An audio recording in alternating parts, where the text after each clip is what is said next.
ఉప్మా గురించి నీకేం తెలుసు? ఉప్మాపై చిన్న చూపు చూడకు. రుచికరమైన సందేశం ఏంటి తెలుసా?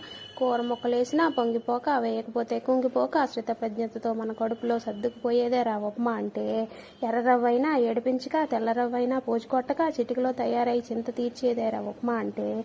సేమియాతో చేస్తే సూపర్ హిట్గా, బియ్యపు రవ్వతో చేస్తే బ్లాక్ బస్టర్గా నిలిచే మినిమం గ్యారంటీ ఉన్న ఏకైక డిష్ రా ఉప్మా అంటే. నేతితో చేసినా, నూనెతో చేసినా రుచిలో మాత్రం సాటిరానిది దేనికైనా. చట్నీ లేకపోయినా చింతించక ఆవకాయతో అమాంతం జత కట్టేస్తుంది. కూరగాయ అందుబాటులో లేకపోయినా నిమ్మచెక్క పిండితే చాలు నోరూరించేలా సిద్ధమైపోతుందిరా ఉప్మా. జీడిపప్పులు వేయకున్నా ఏమనుకోదు, కరివేపాకు వేయకున్నా కలవరపడదు, కొత్తిమీర జల్లితేనే పొంగిపోయి గుమగుమలాడే ఆత్మీయ నేస్తం రా ఉప్మా అంటే. అకాల క్షుద్బాధకు చెక్ పెట్టి చెప్తూ సకాలంలో తయారైపోయే dish, all of the time perfect. ఉదయమైనా సాయంత్రమైనా ఉన్నట్టుండి రిలేటివ్స్ వస్తే ఏ అర్ధరాత్రమైనా చెయ్యొచ్చు రా ఉప్మా అంటే. ఇది రా ఉప్మా అంటే.